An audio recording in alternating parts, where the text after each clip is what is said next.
Okay, John. Yep. Deserted Island, favourite album. Oh God, yeah, I remember.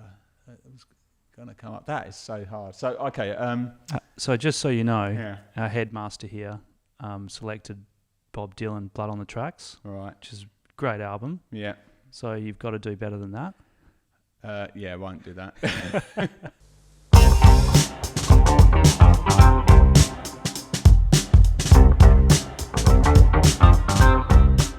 All right, Jon Evans, intrepid traveller, piano extraordinaire, and evolutionary biologist.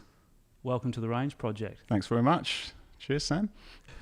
So we're really excited to have you here, John, and you and I have talked a little bit about the book Range by David Epstein, which is a fantastic book we all three of us have read, and we talked a lot about the importance of sampling throughout our lives and taking in lots of experiences, combining all these skill sets.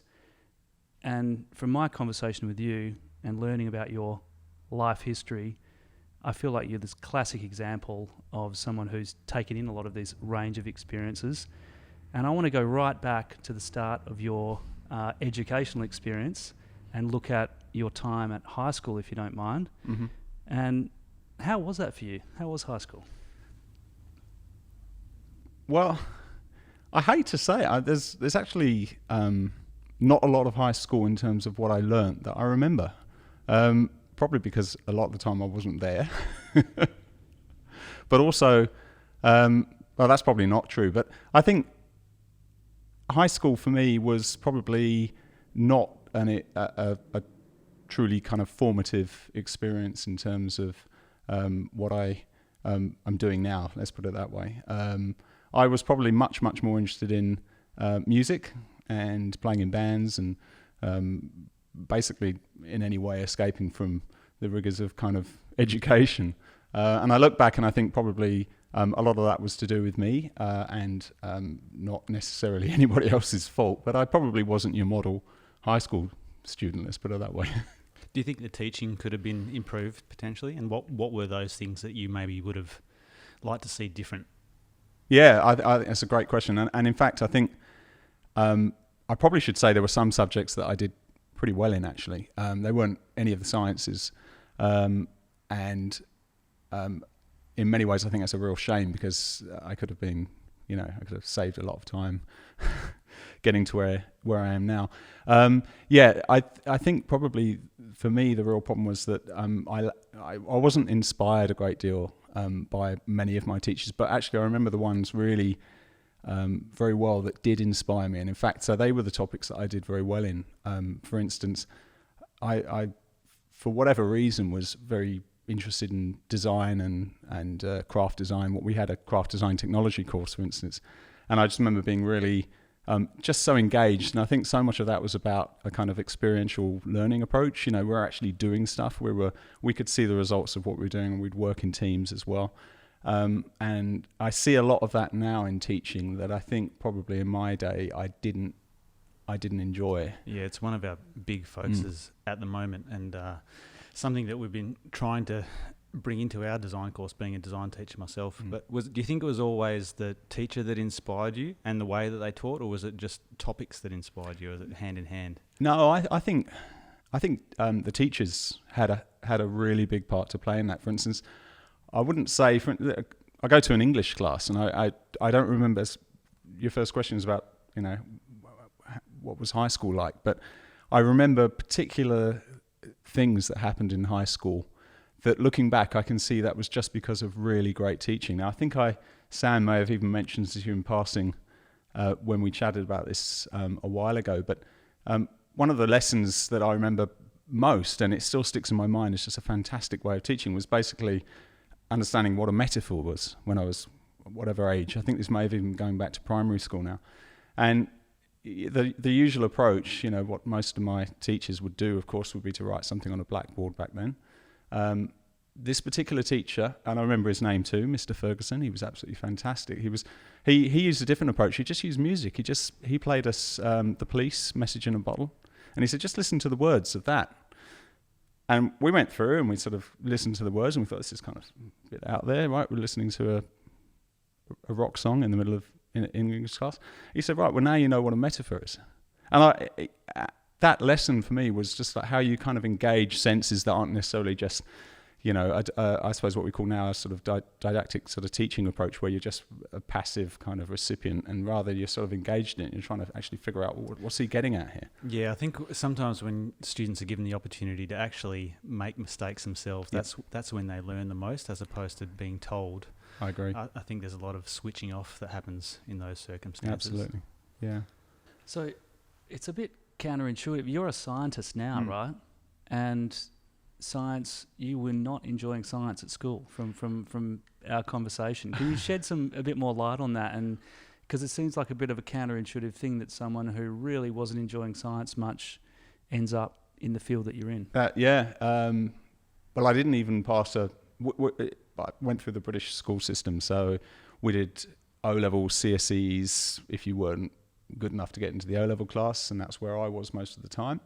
And A-levels, of course. I didn't do any of the sciences. I never succeeded in any of them. And I think looking back and knowing now how inspired how you can really engage young children in science, just through activity and through, again, going back to that kind of experiential learning. I think probably we had far less of those experiences, and it seemed to me just to be dry. I mean, science was hard, right? It was stuff that you had to learn. Chemistry never made any sense to me. Biology, I don't even know why I wasn't interested in that, because it's now what drives me. Physics, I was removed from the class because I was an unruly child.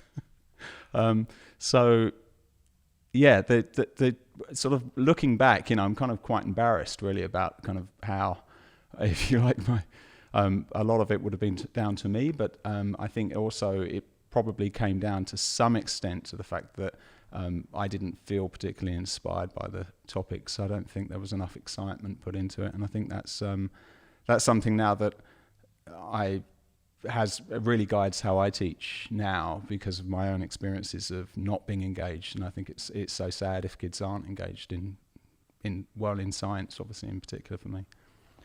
And so John, if we fast forward from your high schooling experience and we head into your early travelling days, and there was some pretty big moments for you through that travelling.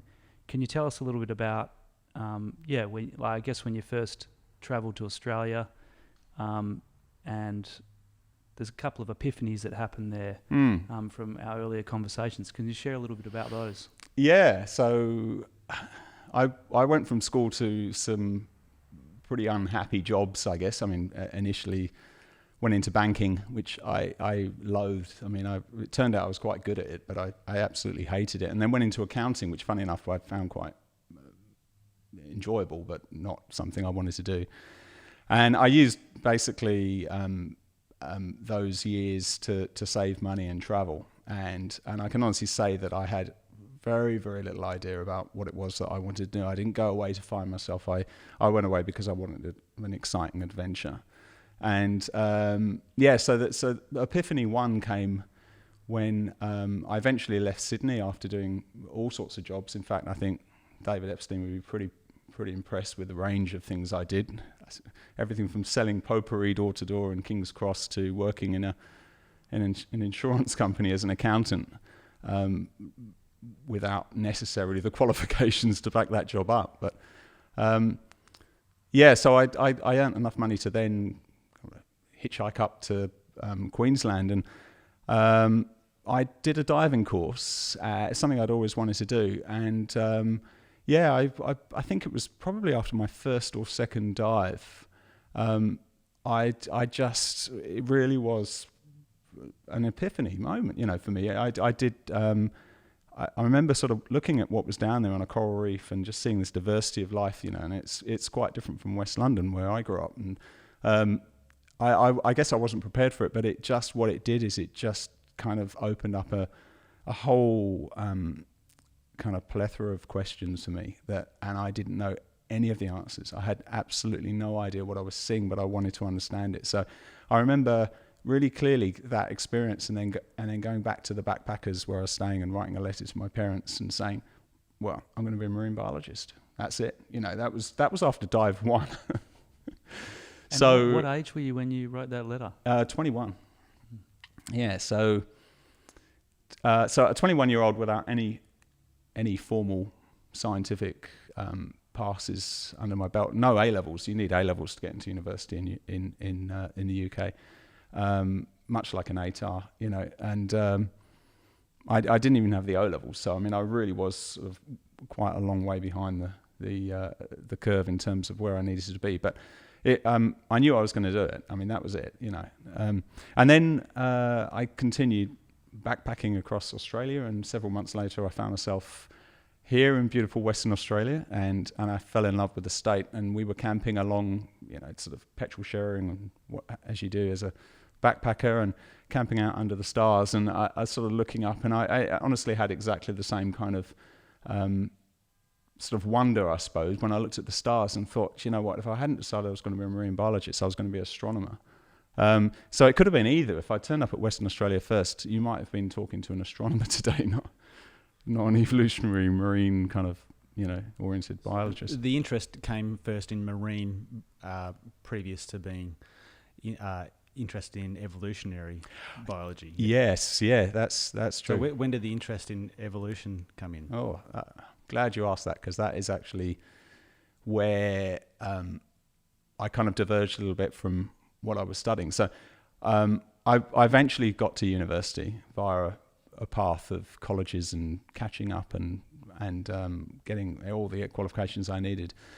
And I studied for my undergraduate degree in marine biology. I studied at Liverpool, and it's a fantastic course. It really is. It's probably, in terms of experiential learning and actually being a marine biologist rather than learning about it in some kind of abstract theoretical way, it was probably the best place in Britain to do that. They had a marine lab on the Isle of Man where we lived.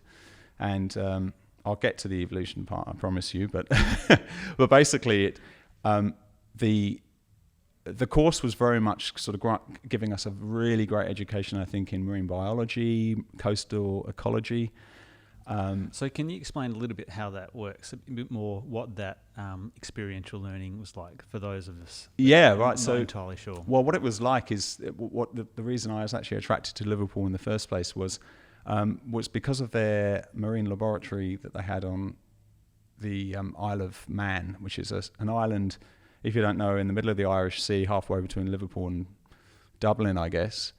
And they really is a bit of an outpost in terms of, you're studying in Liverpool, you've got to get a rough ferry over there. And the idea of being out there and living there and eating, breathing, kind of just everyday marine biology was just what attracted me to go to Liverpool. Now, sadly, actually, that lab is closed. It's one of the saddest days when I heard that they'd shut that facility down. But the experiential part of it really was just being in that environment and doing marine biology, being on boats and in my case, throwing up on the edge of those boats while you're trying to sample cores for invertebrates, taking these core samples or doing scallop counts or whatever it was we were doing. You really sort of felt that you were in it and you were learning, and it made sense. You're absorbing the knowledge while you're there. So you took that approach to your, I don't want to jump too far ahead there, but you a lot of how you teach has come from that kind of experience? Yes, yeah. And I think probably less of the field-based, because of what I do now. I actually do teach field marine ecology as well, but yeah, so it's more just I suppose the ethos of it. The philosophy of teaching is that whatever you're doing, whether it's in the lab inside a building or whether you're outside or whatever, it's getting the students actually. I think you said it at the beginning. They're making mistakes and they're learning off each other, feeding off each other, and they're actually kind of solving problems rather than you giving them solutions. So I imagine there's probably still some teachers that do lecture and pass on all the amazing information that they know to their students, but why do they not understand that that's an antiquated approach? Well, I think it's changing. I couldn't tell you so much about the high school system, especially here, because it's not my past. But I think at the university level, the past is the past. I mean, I think people are generally now moving. I think there are still lecturers that are very much tied to the traditional way of giving a lecture, but actually we can see with our eyes it's not working. The students aren't turning up to class. You can almost tie it into music as well, I think, in the way that you would learn. I don't know how you necessarily learnt music, but I know the last thing on my mind was to be able to be taught theory and then go away and play it. I would rather play songs and then at a point of need I come and go, what's that chord, or what progression is that, and then I would ask those kind of questions that create great understanding. Do you have the similar approach to the way you learnt music? Yeah, that's me. That's exactly what happened. I'm now going back to probably about the age of 10, but that was exactly how it was. I remember sort of, seeing people like, at the time, I think John Lennon had just died, right? So this is sort of going back to how old I am. What year? Early 80s or something, yeah. And I remember sort of all the time it was like Imagine was number one, and he's sitting at his piano playing, and I'm at the same time grappling with my music lessons and theory, and I'm just looking at John Lennon there thinking, he hasn't got any music in front of him, It was as simple as that, and I sit there and I could sit there and bang out Imagine pretty easily because it's probably one of the easier songs to play, but I thought, what? I don't need the music. And I'm obviously not saying that we don't need students who learn the theory of music, and I think it's probably a bit of a regret of mine that I really didn't. But yeah, that's exactly right. And I think in terms of, I guess my approach to teaching is to some extent similar. It's you want to give some kind of application or some kind of connection to the real world. Otherwise, it does become very, very abstract. It's really tough for students to say, well, why am I doing this? How's this going to get me a job, or how's this going to, I don't think people like to learn unless there's a need for it, and whether it's authenticity or it's enjoyment, there's got to be some sort of a need, and I think that's where that comes in. Yeah. Was that true also? You were lucky enough to do your PhD at St Andrews. Yeah. Great Scottish university. Mm-hmm. What was that like in terms of the experiential quality of that experience? Because that's probably when you're starting to get more deeply into the theoretical side of things. Did that maintain?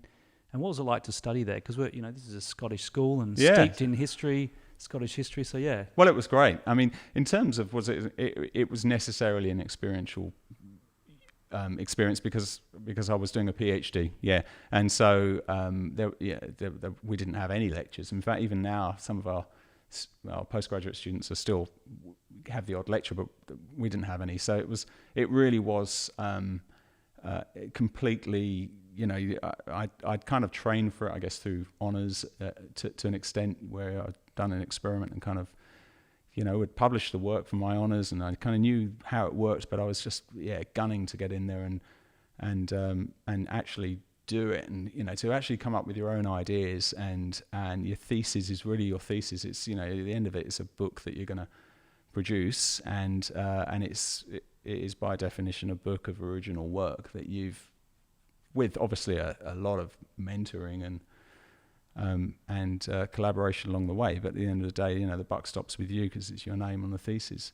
What was it like to be at St Andrews? It was fantastic experience. It was really fun. I mean, it's a 600-year-old university, as you know, so it really is steeped in history and tradition. And you worked under a fairly famously great evolutionary biologist there, right? Yeah. Or studied under her. Is that right? Anne McGurran, yeah. So she was my PhD supervisor. And in fact, the story of what led me there goes back to the question that you asked about how do you go from marine biology to evolutionary biology. We got there. I can use that as a segue in, yeah. I will, yeah.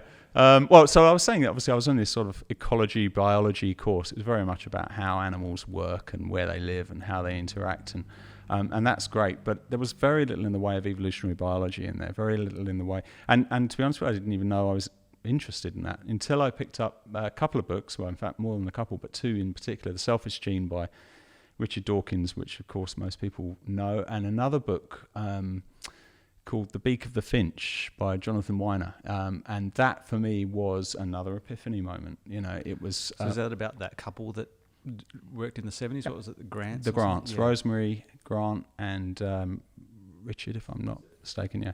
Can you explain, that happened, what did they discover? They discovered that evolution was happening a lot quicker than... Yeah, that's right. Yeah, so they and a whole team of now... what we know as some of the leading evolutionary biologists in this sort of modern era, were able to... So the Galapagos Islands where these finches live, and that's what the book was all about, are typical of many kind of oceanic islands. Okay, you see really high rates of evolutionary change because you have very limited dispersal, very limited kind of ability for gene flow, and so you do find that sort of evolution happening in much fast time. And so Darwin recognized that when he went on the Beagle on his famous voyage, as he realized that, and in fact the finches, Galapagos finches, are named after him. Darwin's finches is how we refer to them. And he realized there was this enormous diversity that could be explained by where they lived, the environments they lived in, and the fact that there was this what we now know to be island biogeography. It's basically but these sort of contained populations, which are in a way kind of unconstrained in the way they can change in an evolutionary sense. And what the Grants and their collaborators did, the people that kind of worked in their team, found is that you could sort of see, I think Jonathan Weiner described it as kind of evolutionary wobbles or something. It's the fact that you would have an El Nino event, for instance, which is where the climate sort of becomes really changed, and the seeds that the finches were eating would change in size and density, and the variance, of course. This is obviously the selection acts on variation in a population, and evolutionary change then occurs if that's heritable. So selection was acting very quickly in a very kind of harsh way, right? So if you couldn't crack a seed as a finch, then you didn't pass on your genes. And so what they could tell is that they were seeing evolution in real time. They were seeing it fluctuate, almost oscillate according to the seasons, but these sorts of changes in climate. We see similar things when introduced species come in too. Right? We've heard similar thing with the size of snakes and cane toads. Yeah, absolutely. Yeah, so I think we'll be telling that story for a long time about the cane toads. But to get back to St Andrew. Did anyone give you that book, or did you? I bought it. So you were in the library, or you? I read The Selfish Gene, and I realised, wow, I'm not getting this at university, and that's not any complaint. I wasn't doing an evolutionary sort of base. I mean, I think all biology is evolutionary biology, but it wasn't specialising in that like we do at UWA now. So did you find a hole in the research that you could slide into? Because that's kind of the goal of a PhD, right? That was exactly it, yeah. So that's what led me to Anne McGurran's group at St Andrews. Was funny enough, the book by Jonathan Weiner, Beak of the Finch, has a section in the middle. I recommend it, by the way, if you haven't read it. It's really good. And has a section in the middle about guppies. Mm-hmm. Which is what you study now. Go figure, yeah.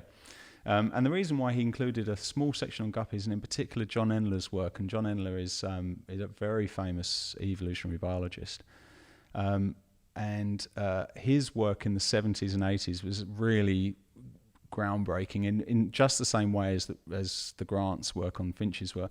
But he was in Trinidad studying guppies and realised that they were evolving at these extremely fast rates as well, and you had this enormous variety in traits that you could basically put down to the river in which they found themselves in, because there was limited gene flow. So they were a bit like islands in themselves, but they were replicated across the mountains in Trinidad.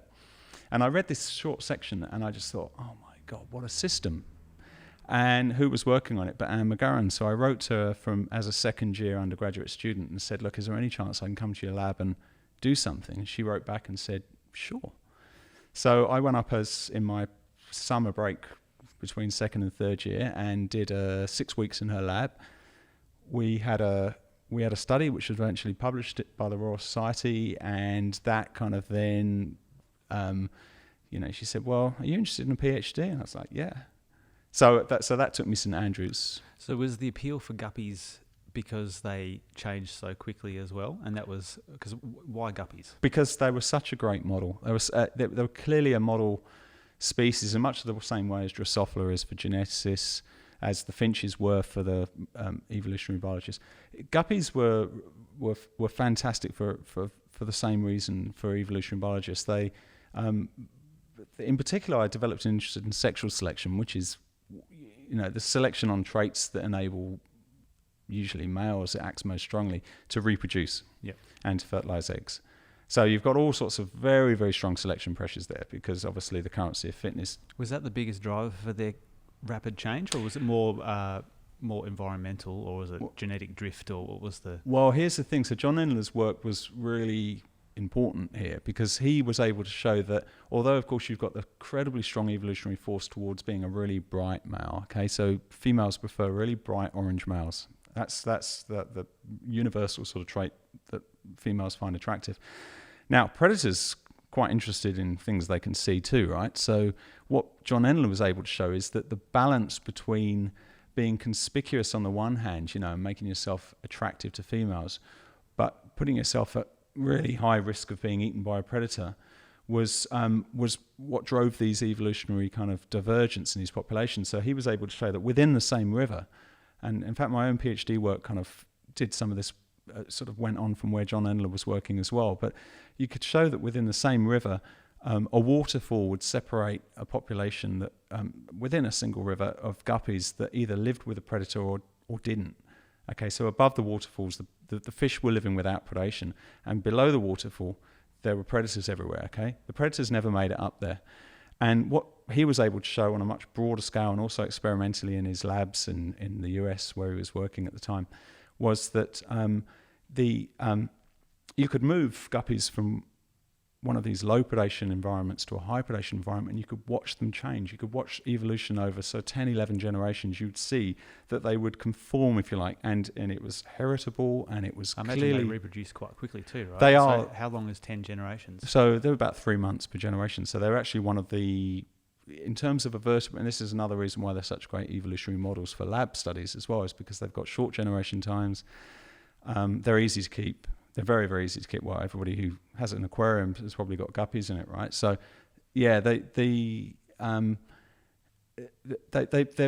tick all the boxes in terms of being a really good evolutionary model. And in fact, there are many long-term evolution experiments that have been done on guppies for precisely that reason. So, yeah, his work was really inspirational to me, and that's what led me to Anne McGurran, actually, is because she was interested in similar sort of questions, and there was a niche, as far as I was concerned, in the market, because everybody was interested in what the males looked like. I was kind of interested in their sperm, which is what led me there. I was interested in...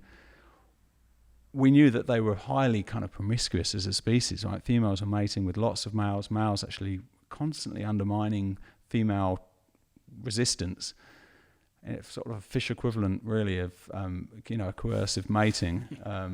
It's nice. Yeah, nice trying to put this in language that doesn't offend, but euphemistic. Yeah. Let's just say females don't have much of a say a lot of the time, and so what it means is that, and they're internal fertilizers, I should say, these fish. Okay, so that's quite unusual, right? So they don't spawn; they store sperm. So females have got the sperm of lots and lots of males, and I was really interested to know, well, what is it then?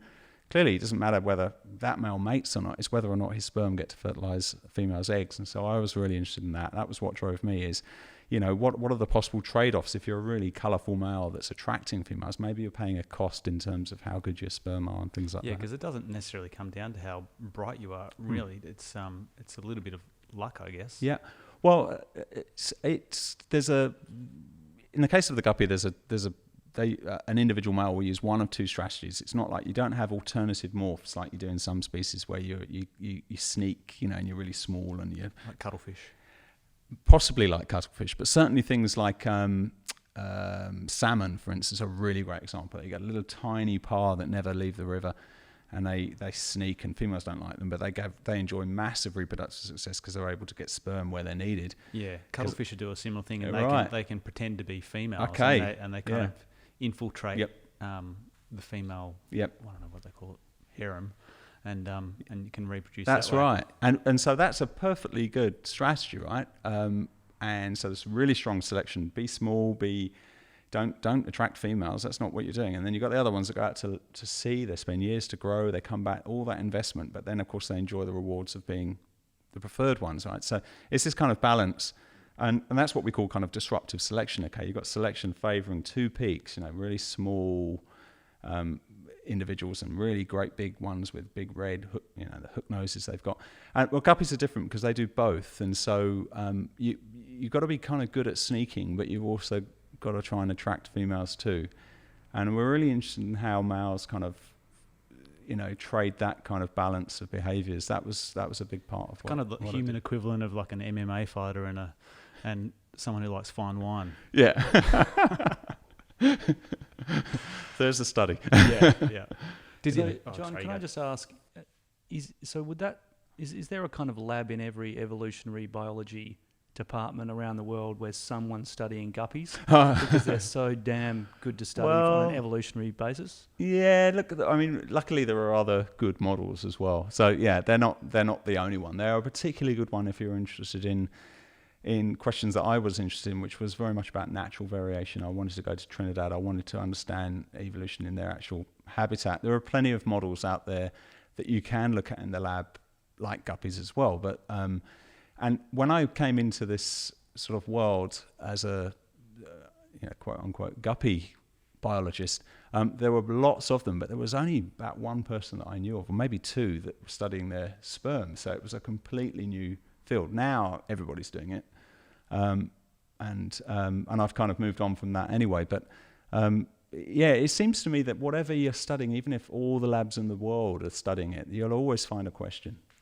Did you move on from studying the guppy's sperm because you'd found what you needed to find, I guess, and said, I want to explore other things? Or what made you shift into other areas of study? Why didn't you stay with that particular field? I have stayed with it, and it still continues to be a good field for me to work in.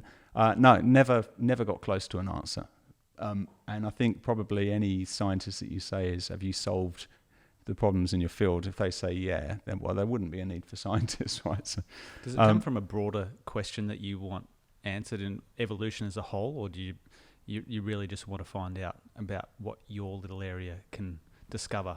I think you're realistic, right? So you are quite focused, I think, on the small question. Well, they might be big questions to us; they're huge to us, right? But then you realise take a step back and you look at them and you think, hang on a second, this is part of a much, much bigger picture.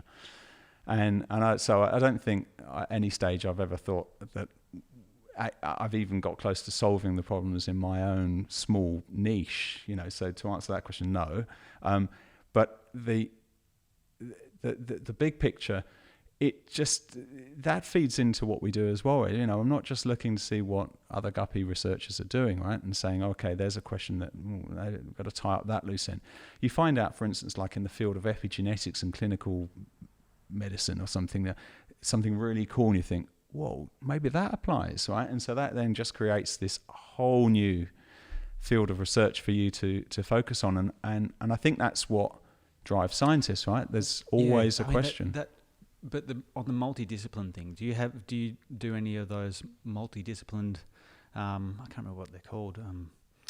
Where you gather a whole group of people from different disciplines to try and solve problems.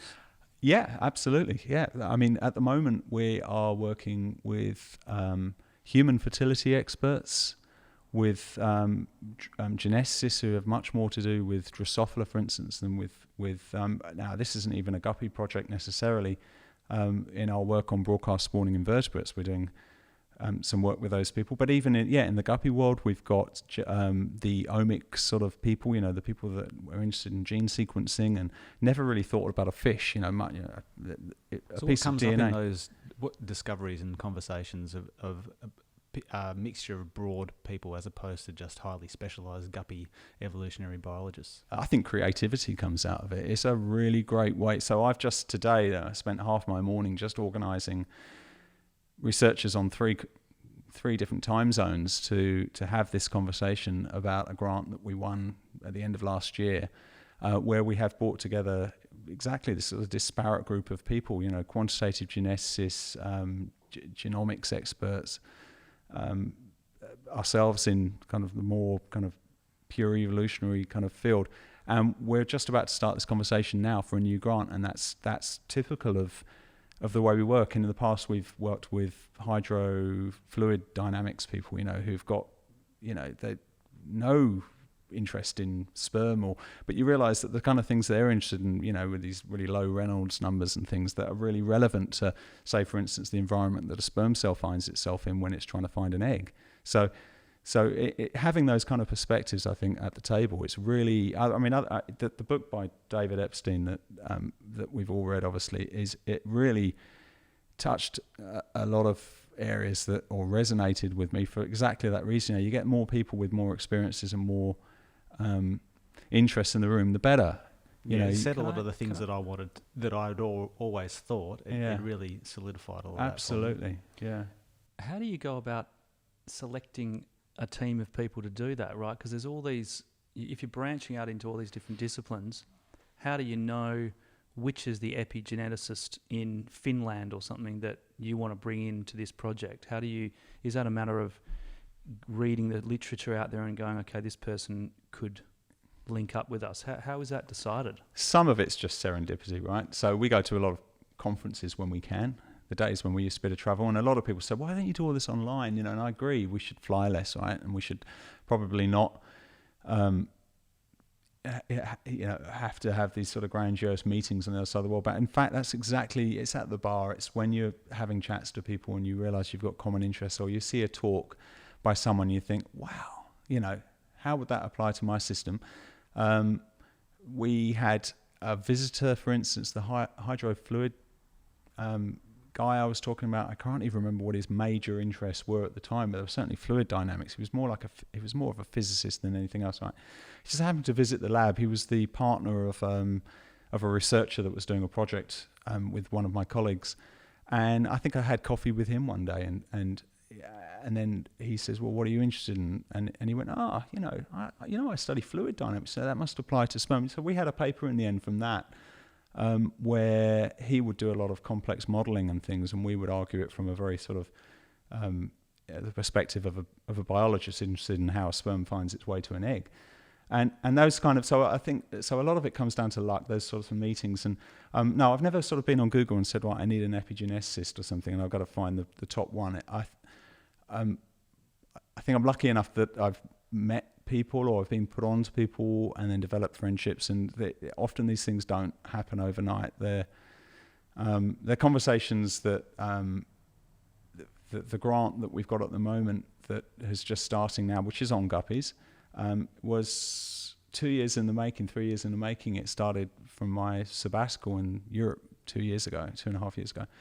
And the conversations that I had there in other departments with people, and just bringing up ideas, and then eventually you've got a kind of review article or perspective piece that you want to write.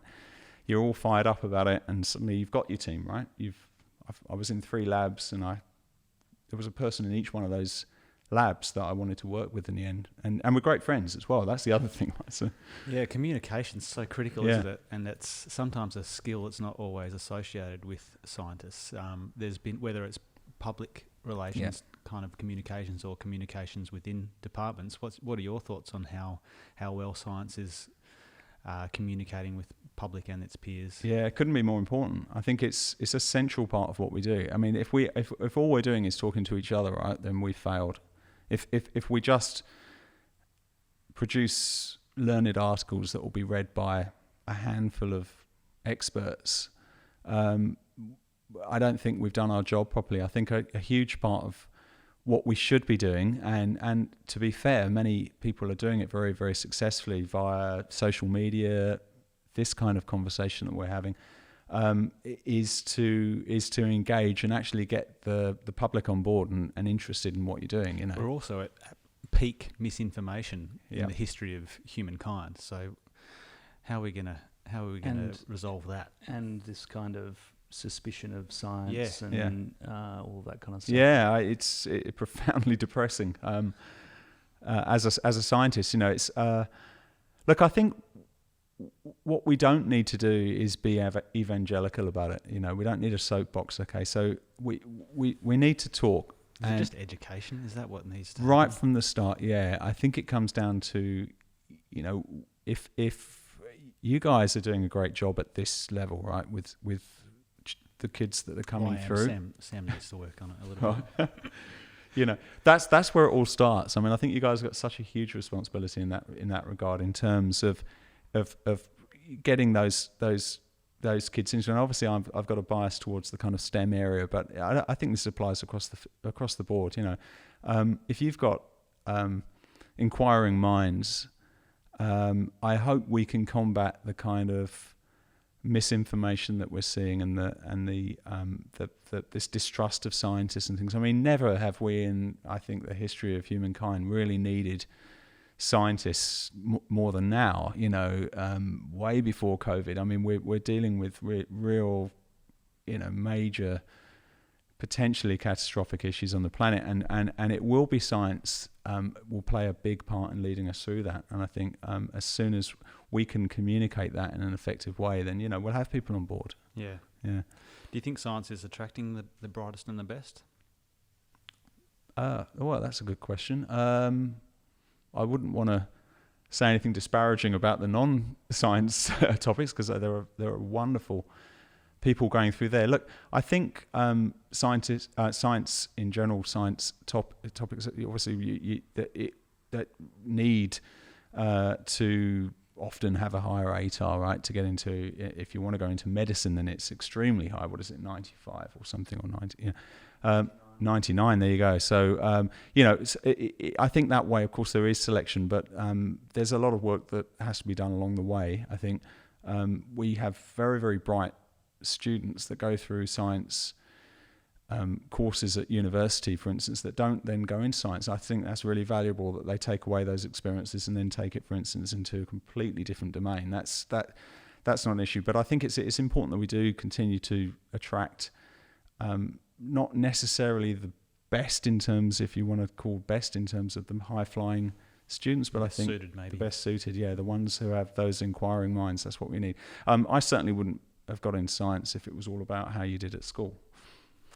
It's encouraging for our students to hear as well, I think. Yeah, I was actually, if we think about the undergraduates coming through the science courses at UWA, can you tell us a bit about this course? Because when you told me about it a couple of days ago, this Darwinian Revolution that the undergraduates get to participate in, which sounds to me like a pretty interesting interdisciplinary approach to teaching. Is it a fight to death for the students? Is that how? It's like Survivor. Very Darwinian selection, yeah. Can you tell us a bit about that course? Because that really intrigued me. Yeah, I'd love to. Yeah, this started a few years ago with a conversation I had with colleagues at UWA. I was part of a teaching and learning committee, education committee as we now call it. And UWA at the time were interested in doing broadening units for their courses, and so students, this has actually just changed, but students at the time had to take 4 broadening units to go through their degree, and I think it's very much sort of fits with this sort of philosophy of having a broader range of experiences when you go through rather than being too specialist, right? And I'd had this interest in doing something like this for a long time, but it's just it created an opportunity. So I think it's truly interdisciplinary in the sense that we have something like 17 contributors to this unit that come across the fields of the arts. They come from medicine. We've got an economist. We have anthropologists. Of course, we have biologists teaching into it as well. And the sort of revolution, if you like, part of this sort of title, this grandiose title that we decided on, was really because I think Darwinian biology really has, and thinking really has just permeated into so many fields. So if we think about, for instance, antennas that NASA designed for their space probes, okay, they design those through what they call genetic algorithms, okay, and that's just a process of selection. That's a process by which, if it works better than the next variant, then it gets selected through to the next generation, right? You can see there's some kind of like analogy here with evolutionary thinking, and this is exactly where it comes from, right? So, the design choices we make are often made around, we're inspired by what natural selection is delivered in nature. So they now, air conditioning systems. Is it like the blind watchmaker experiment? Have you read The Blind Watchmaker? I have read, Dawkins. It was a long time ago I read it, but I think from memory there was some icons that were created through that natural selection process. Yeah.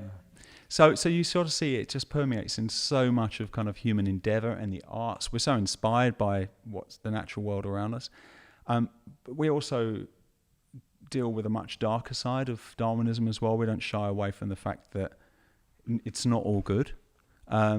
So Darwinian principles, for instance, were sort of used in the early eugenics experiments, which they may have started out with kind of good intentions, but of course we all know what happened, right? The Nazis got hold of those ideas, and we know what happened there. And America really embraced this as well. The US, right way up until the first half of the 20th century was a really kind of awful experiment of sterilization and kind of weeding out mental illness, at the time was just considered undesirable, so let's weed it out the population. My understanding was those laws were still in place right up to the 70s in some places. So California only stopped the forced sterilizations in 1979. Yeah, so we will think of California as this incredibly liberal state among a pretty, well, let's say a polarized nation, but these sorts of things were happening, and they are the darker side of how Darwinism, if you like, has sort of permeated into our lives. So doesn't it?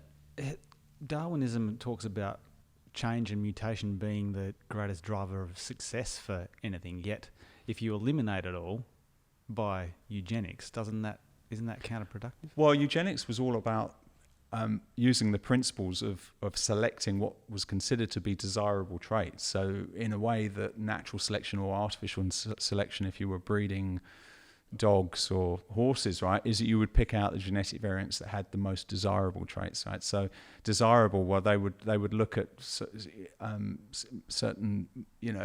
mental illnesses, and of course it came down to even prison race, populations, and so they were sort of considered, let's force sterilize them because we can use these principles where we do evolve, let's say, an improved utopia society. And so there's an awful sort of history there, and also of colonialism and how that was driven by very sort of Darwinian thought,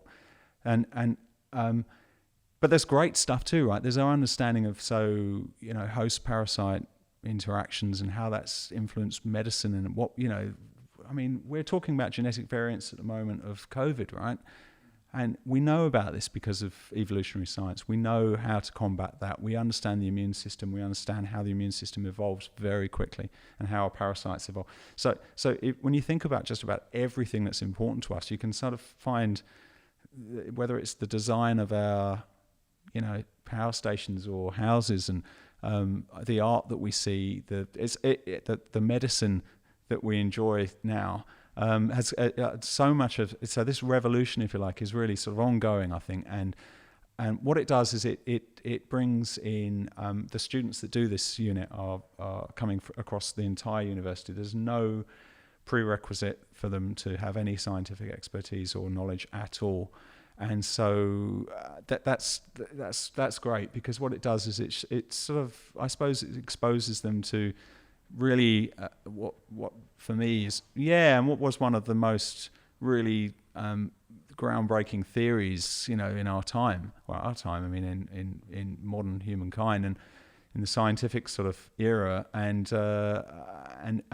often a medic wouldn't necessarily be thinking along those lines, just like a marine biologist who's studying ecology on the shore isn't necessarily thinking about the radiation of Darwin's finches, right? We're kind of doing that. We're trying to give them a pool of things that say, hey, there's other things that you might be interested in as well, or at least. And it's good to know the answer always doesn't have to come from within as well. That collaboration is so important. Yeah. What was it called again? The Darwinian Revolution. Yeah. So it sounds like you're giving them a really great framework through which to see a lot of things, right? That ties in. Is there a limit to that framework? Like what can't evolution tell us? There's because there is sometimes this tendency to explain everything. I don't think that's I don't, and that's certainly not what the message that we're trying to give here, that this is some kind of elixir, that it's 42, from The Hitchhiker's Guide to the Galaxy. It's everything you need to know. No, it's not, of course. But I think it's sometimes easy to overlook how important it has been, and I think many of the students come away from that with, even if it may not impact on their own specific field or interest or whatever, it gives them I guess a broader appreciation of why they should be interested in it, right? And a lot of it comes down to also, if we need to justify, often we get asked the question, how does what you do help me?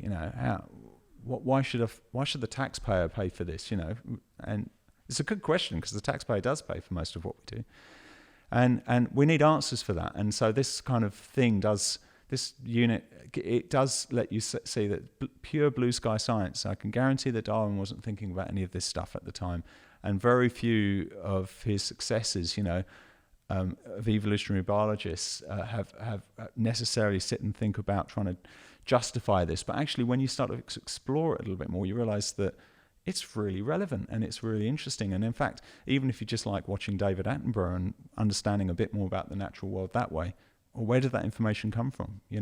It came from people doing what we call blue sky science, and no necessarily obvious application. It sounds like almost one of the most powerfully transferable models of how to see the world. It seems to have application everywhere. I think it's true. It does, and no doubt it's got the limits. And I haven't yet been privileged enough to explore exactly where those limits are and whether or not we can patch those holes. But what for us is so amazing is how we're constantly having to change this unit because of what's happening in the world. So on the way just into this building, I was telling you about the fact that we're now going to be talking to a medic who had a particular interest in COVID and how evolutionary thinking can even sort of really help us to unpick the difficult questions that's posing. And same with the sort of misinformation that we're constantly subjected to is, how do we explain that? Can we even explain religious belief, for instance, through some kind of evolutionary kind of process? These are big questions. We don't. And the one thing that actually is most important, I think, about that particular unit that we teach is that we don't go out to seek answers, and we don't try to say that there are answers to this question. In fact, one of the central aims of the unit is to get the students to ask questions. In fact, we assess them on their ability to ask a good question. So they have this sort of information and this background, and then they've got to come up with questions. And in fact, we do a big sort of Q&A, which is based around like the ABC, kind of Q&A show, and we have a panel of experts who are lecturing into the unit, and they throw us honestly, the questions that get asked, because now you've got a fine arts student or a medic, or an anatomy student or something asking questions for and they ask exactly that, that these things that make us really think, how is what we're doing here relevant to that? How can we answer that? And it gets everybody thinking, and sounds exactly like what we'd want to be doing here. Okay, Jon, we've only got about 5 minutes left. Thank you so much for coming in today to be on this interview. A couple of quick fire questions for you. Steve, do you want to start with the first one? All right. Other than your guppy life, what else entertains you, and do you carry that breadth into your current life as well? Yeah, I do a lot of things outside science. In fact, I love what I do outside science. I try not to bring science home too much. I like surfing. I run and swim, and I don't necessarily do any of them particularly well, but yeah, that's I like being outdoors and camping. Yeah, Have you tried foiling yet? I haven't tried foiling because I'm not a windsurfer, so I reckon I'd have to master that first. But do it. Yeah, I've seen it. I saw them all like yelling up last month, and I thought, wow, that looks quite interesting. Yeah, it's very fun, and challenging yourself to do something completely different. You actually have a altitude to your surfing as well, which is it really mixes things up. I'll put that on the list. Okay, John. Yep. Deserted Island, favourite album. Oh God, yeah, I remember. It was going to come up. That is so hard. So okay. So just so you know, our headmaster here selected Bob Dylan, "Blood on the Tracks," right, which is a great album. Yeah. So you've got to do better than that. I won't do that. If I'm completely honest with you, I thought about this, and I'm a tragic old Genesis fan. I'm really sorry about that. Bit of Phil Collins. Like prog rock. Yeah, even pre-Phil Collins. But actually, the album that I'd probably pick out if I only had to pick one would have been Seconds Out, which was their live album. But actually, there'll be a couple of others that I'd add to it. Am I allowed two more, maybe? Absolutely.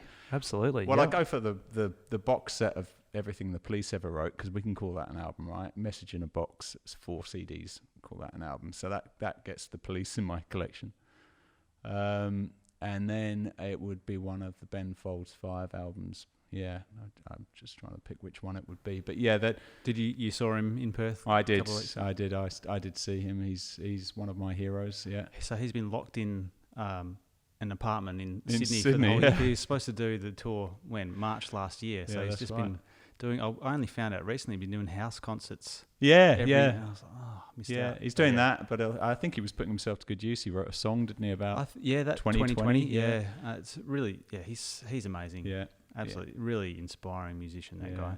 So I've actually, but my range of music interests is probably as broad as my range of everything else as well. I mean, I like some classical. I like some prog rock. Led Zeppelin would be high on the list as well. Yeah, there'd be old stuff. You can tell my age. Yeah. And just to digress a little bit here, your brother is a keen musician. Yep. He lives in New Zealand.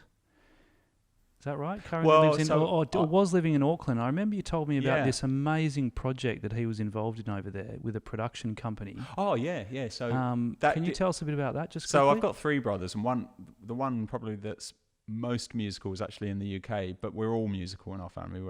I'm a family of 5 kids, 1 sister, 3 brothers. And I got a brother in New Zealand, in Auckland. Yeah, Philip. He's had a production company, and they did some really cool stuff actually, and they did bring some stuff to Perth as well. And I'm now going to have to obviously tell him to listen to this podcast, because he's going to love the fact we're talking about him. They did this. This doesn't criticise the production quality. Well, you might open yourself up to that. You never know. Yeah, they did this sort of something they called live cinema, which I thought was absolutely amazing, where they had musicians and actors on stage, basically voicing over, syncing to a B-grade horror movie, basically, usually a black and white movie. Something that you wouldn't know. It wasn't anything as well known as Psycho or something like that. So that you Have you seen Hercules Returns? No, I haven't. But no doubt it's on their list. Yeah. And they would have all the Foley. They'd literally they did recreate the sound live. They did the entire soundtrack live, and we were lucky enough to see that as part of the Perth Arts Festival when they came over and saw a performance. And absolutely incredible. Yeah. So. And does that musical strain run through the entire family? Because we better talk about your other siblings quickly, because they'll feel like they've been left out. My parents are both musicians. So my mum was a very talented pianist and then guitarist. And my dad, still to this day, plays the accordion. He's 85. So music was a huge part of growing up for us. And we used to go camping a lot in France as a family, and we'd always bring instruments and play them around the tent, and usually we'd get half the campsite would come along and bring something to tap or play along with us, and that was always a huge thing for us, music. And to different extents, we all still play. My oldest brother, Richard, he still plays the violin and probably could hammer out the odd tune on the piano as well. And then the next oldest sibling, Anthony, is a very good pianist, songwriter, and used to play the trumpet. And my sister could play the recorder, and She was also playing the piano, and Philip's pretty good on the guitar, the one in Auckland. So yeah, between us, we could probably throw together a pretty average band. Oh, very cool. Yeah. All right. You've written some songs as well, yeah? Yeah. Nothing I'll be prepared. Can you sing one for us now? No, because I never used to write the words anyway. I used to write the music. So I wouldn't even remember the words. Now, my brother used to write a lot of the lyrics for, a couple of songs that we did together. Did you read the Ben Folds book, by the way? I did, yeah. So did you hear him talking about his creative process? And I think most creative processes are pretty similar, but we struggle with students in any kind of creative process. They're always so critical of their ideas in the first place that it stops them from getting any further. Yeah. And you really need to be able to just switch that critical side of your brain off and then come back to it and refine. But that's it. Do you find the same thing with your creative process? In music, possibly. I mean, I'm still hanging on to things I wrote when I was 13. You know, I in fact, just before coming here, while I was waiting for a ride, the room at the front of the house there's a piano in it, and whenever I open that up, something new comes out, you know, and I'll forget it the next day, you know. But I'm not particularly critical of what I do, because I don't expect it to be much good. I don't expect anybody else to listen to it. I do it purely for my own pleasure. So no, I think, you know, someone like Ben Folds probably had much grander ideas when he was young about where he wanted to be, and so he should. He's so talented. Yeah, I wasn't that person. Yeah. All right, we got one last question. Yeah. What habit have you formed in the last 5 years that's been most beneficial to you?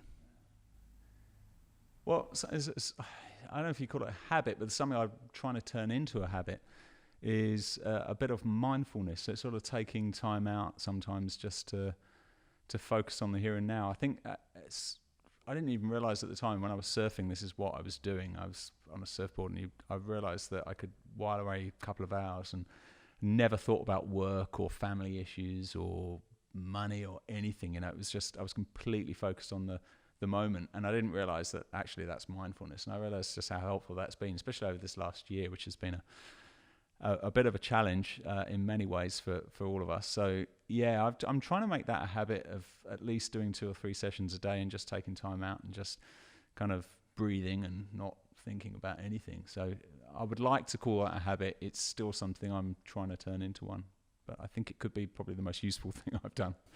Yeah. John, thank you so much for being on the Range Project. We've loved it. This has been a fascinating conversation. Heaps of takeaways for our students, yep, I reckon, and our school community. And thanks for sharing so much about your life and your work. And we really appreciate it. And all the best for the Brilliant. future. Thanks, Steve. Thanks, Sam. It's been a pleasure being here. Thank you. Thanks, John. All right. We'll get you to come in and run a interdisciplinary unit with us. Anytime. Yeah. Are you doing the marking, Steve? Actually, would yeah, as long as I don't have to do the marking, that'd be fine. All right. Thanks a lot, John. Pleasure. Yeah.